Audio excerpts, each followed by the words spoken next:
Trump dá ultimato para a Rússia e Ucrânia e define uma data final para uma possível resolução da guerra entre Rússia e Ucrânia. Porém, para os ucranianos, existe uma péssima notícia, porque existe o chamado Plano Dmitriev, um acordo de cooperação econômica na casa de 12 trilhões de dólares, desde que os americanos sustentem a proposta russa, que eu diria que não é exatamente muito boa para o Zelensky. Entender exatamente o que existe nesse Plano Dmitriev, de onde vão ser gastos esses 12 trilhões de dólares, e falar um pouquinho também da posição da Europa em relação a isso, já que muito possivelmente agora no dia 24, o 20º pacote de sanções contra a Rússia deve entrar em vigor, embora haja resistência de alguns países europeus. Vale lembrar que a Rússia ela vem se reaproximando, com alguns países importantes dando declarações que querem se reaproximar do governo de Vladimir Putin. Existe até a possibilidade do Japão, de Sanai Takaichi, voltar a ter relações diplomáticas construtivas com os russos. Se vocês querem entender um pouco mais sobre esses assuntos, e muito mais também sobre geografia, geopolítica, atualidades, política, polêmicas, enfim, tudo para você se manter sempre bem atualizado, já se inscreve no canal, deixa seu like e compartilha esse vídeo, que eu, professor Ricardo, conto muito com a sua ajuda. Belezinha? Vou deixar para vocês, o QR Code aqui na tela e o link na descrição para vocês terem acesso à maior e melhor conta internacional do Brasil, que é a conta da Nômade. Aceita em mais de 180 países nas suas viagens internacionais, faz muito mais sentido para mim, muito mais prático, do que ficar gastando no cartão de crédito com um monte de taxa, não sabe qual vai ser o valor do dólar. Caso você queira comprar nesse momento aí de queda, eu sempre gosto de diversificando minhas posições, com o meu cupom você tem acesso a 15 centavos de desconto por dólar convertido. Cara, é sensacional, tá? Baixa o aplicativo, fica a recomendação aqui, ó, ele é de graça, não tem taxa de abertura, taxa de manutenção. Só de você baixar já tem uma série de benefícios inclusos no aplicativo, a possibilidade do Nomad Explorer, que é o cartão de crédito que eu uso, tá? Aqui no Brasil, porque me dá cashback em dólar, pontos que não expiram para trocar, é sensacional, tá? Então, link na descrição, QR Code, tem acesso à maior e melhor conta internacional do Brasilzão. Tamo junto, então bora lá pro vídeo, pessoal. Seguinte, o Zelensky, ele deu uma entrevista bastante polêmica, relatando alguns posicionamentos, algumas consequências da aproximação entre Rússia e Ucrânia.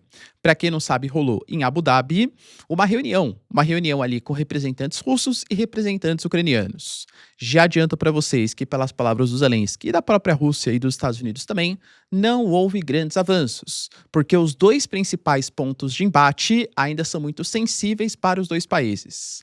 A Rússia, por exemplo, não admite perder o controle da usina nuclear de Zaporizhia. Eu venho trazendo para vocês, que a proposta dos Estados Unidos falava de uma espécie de tripartição ali da maior usina nuclear do continente europeu, em que 33% da energia seria dos Estados Unidos, 33% da Ucrânia, 33% para a Rússia.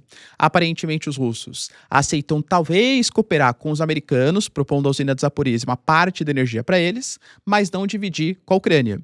Lembrando que aquela região, inclusive que a Rússia dominou, tá? A região de Mariupol, a própria Crimeia, são pontos turísticos, são pontos que podem ser utilizados para exportação de produtos no futuro, segundo a visão da Rússia, e ter a maior usina nuclear da Europa produzindo energia para aquelas regiões, seria sensacional, claro, para a Rússia. Outro ponto também é a questão, e talvez a mais sensível, que é a Donbás. A Rússia admite que Donbás deve ser um território da Rússia e a Ucrânia fala de não perder o domínio territorial. Os americanos, eles estão propondo algo que o Zelensky mesmo, falou que não combinou muito com as ideias da Ucrânia, que é uma espécie de zona econômica especial em Donbás. Não sabemos exatamente com quem ficaria a administração, qual seria a legislação, mas é uma proposta americana.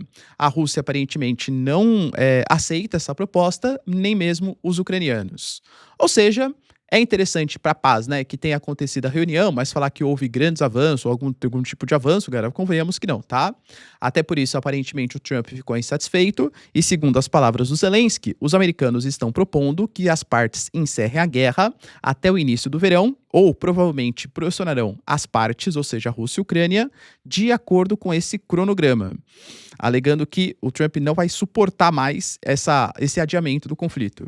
Ele até propôs uma próxima reunião, uma cúpula trilateral, não sabemos a data ainda, mas que vai ser feita nos Estados Unidos, que seria um território mais neutro, segundo o presidente americano, em Miami, inclusive. O Zelensky falou que ele aceita essa reunião. O Putin, convenhamos que eu não sei. O Putin fazer uma viagem em direção aos Estados Unidos para negociar uma paz entre Rússia e Ucrânia? Claro que pode ser uma reunião também sem os representantes oficiais de topo, né? Sem o Sergei Lavrov ou sem o Putin. Aquela comitiva, entre aspas, secundária que geralmente a Rússia envia para essas representações diplomáticas. Mas pode acontecer uma reunião, então, em Miami para definir o futuro da guerra entre Rússia e Ucrânia. A grande preocupação do Zelensky está em torno do chamado Plano Dmitriev. Para quem não sabe, Kirill Dmitriev geralmente é o representante da Rússia para discutir essas questões geopolíticas. E segundo Zelensky, novamente, isso não foi apresentado pela Rússia e não foi apresentado pelos Estados Unidos, a inteligência da Ucrânia e o Zelensky se pronunciando publicamente sobre isso, a Rússia fez uma proposta para os Estados Unidos e os americanos estão muito dispostos a aceitar essa proposta. Uma proposta de cooperação econômica, uma cooperação comercial na casa de 12 trilhões de dólares. Só que, claro, nada vem de graça. Em troca dessa parceria econômica dos russos com os Estados Unidos, os americanos seriam obrigados a reconhecer que a Crimeia pertence à Rússia. Acho que não vai ter grandes dificuldades. O próprio Trump já falou sobre isso. Falou, a culpa não é minha, a culpa é lá do governo Obama, quando era presidente, agora que a Rússia já dominou, a Crimeia é da Rússia mesmo. Ele já falou publicamente sobre isso. E também a fazer uma contrapartida, reconhecendo Donbás, ou pelo menos propondo essa zona econômica exclusiva, de uma maneira muito mais pró-Rússia do que exatamente pró-Ucrânia. Professor, mais 12 trilhões de dólares? O que teria nesse acordo? Então, vamos lá, né? Primeiro que assim, esse é um valor exorbitante. Para vocês terem uma noção, a gente fala de um valor que é 4 vezes o PIB da Rússia.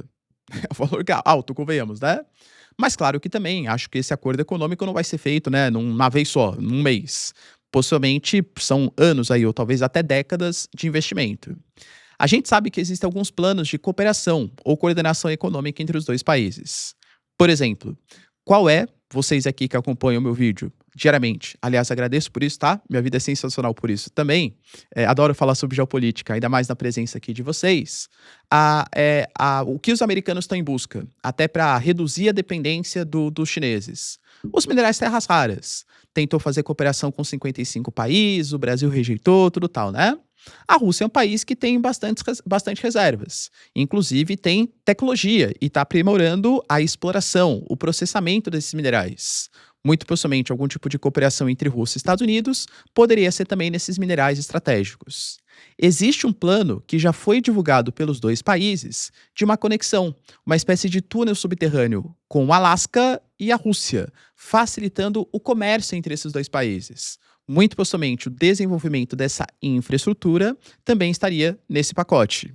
E claro, galera, vale lembrar, né, que a gente, possivelmente também a redução das sanções e uma aproximação ou uma possibilidade de afastamento dos russos frente aos chineses, pelo menos do ponto de vista comercial. Pode perceber que todos os países em que os americanos eles estão fazendo suas ações ou reclamações geopolíticas, interferências, seja no Panamá, seja na Venezuela, seja em Cuba, uma das premissas que o Trump coloca é reduzir os acordos comerciais com os chineses, deixar de exportar para a China.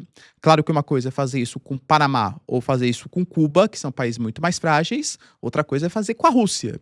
Mas pode ser uma perspectiva aí desse acordo de Dmitriev de 12 trilhões de dólares. O próprio Zelensky falou que isso preocupa bastante, porque a Ucrânia também tem uma proposta de cooperação mineral, mas que muito possivelmente não chegará a esses valores. E o próprio Trump tem como premissa, vocês aqui bem sabem do canal, America First. Eu primeiro vou pensar nos interesses dos Estados Unidos, para depois pensar nos interesses estrangeiros. Um acordo que pode afastar, mesmo que seja um pouco, Rússia da China e aproximar os Estados Unidos de minerais estratégicos e pontos de infraestrutura com conexão com a Ásia, que é uma região super importante para os americanos, claro que pode ser muito bem vista pelos Estados Unidos e fazer com que o Zelensky, claro, seja obrigado a negociar territórios pela pressão dos Estados Unidos.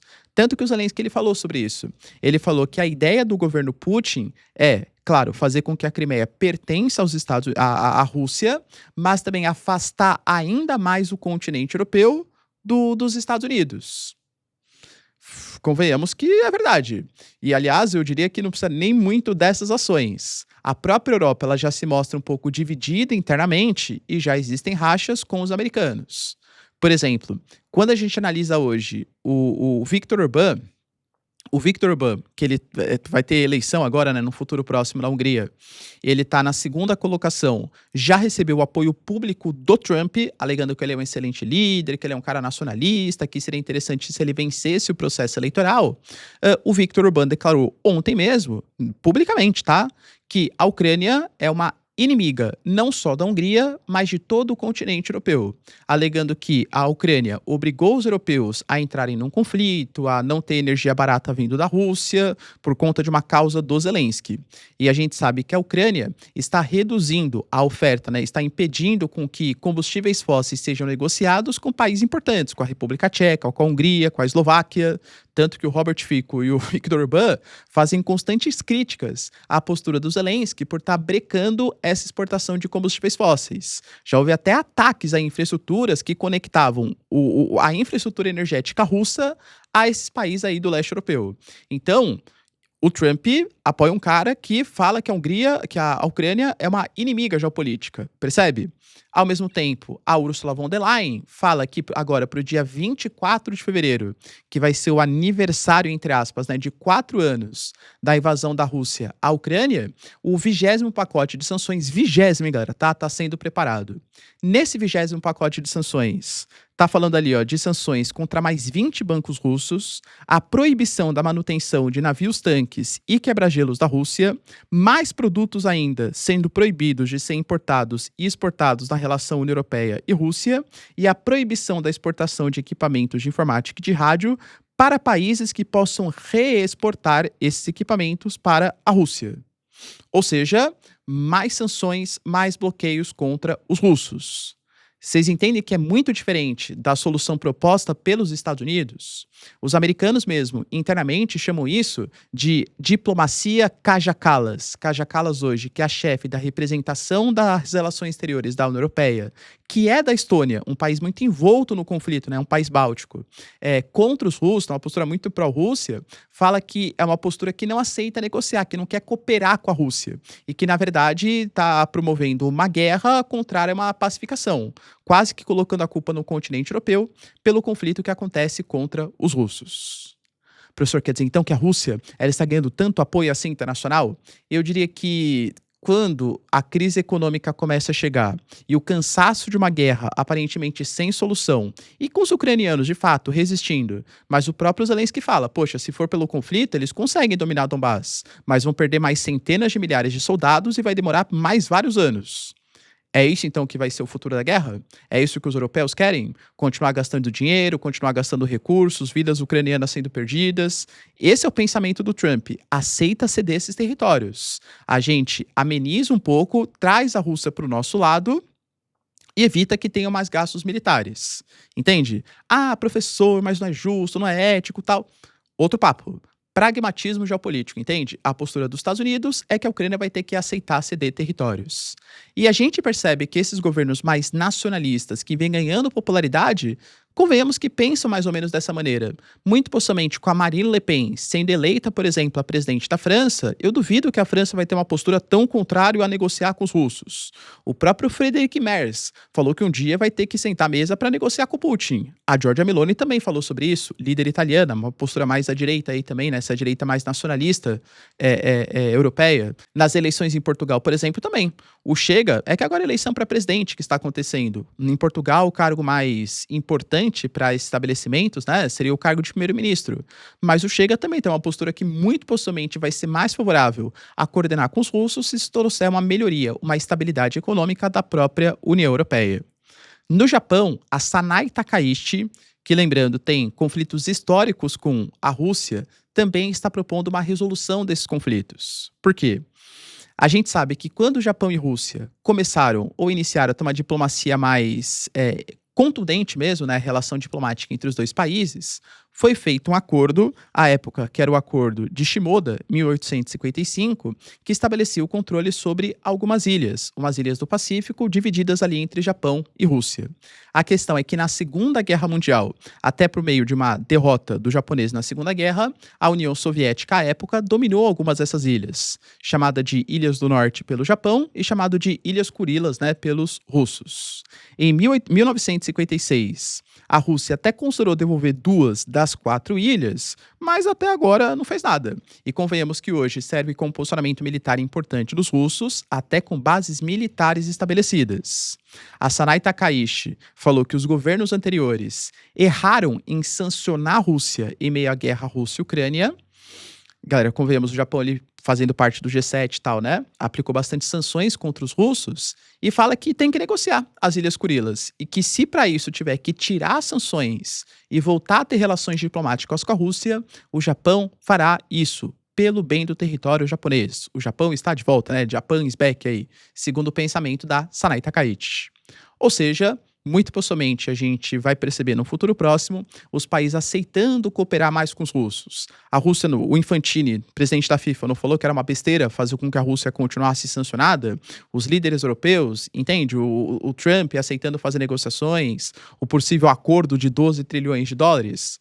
Ou seja, muito possivelmente a Ucrânia não vai conseguir manter os seus territórios pela pressão diplomática, econômica e geopolítica feita contra o governo ucraniano.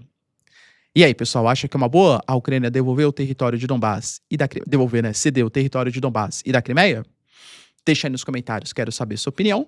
No mais, se vocês curtiram o vídeo, tamo junto, beijos, abraços e tchau, tchau.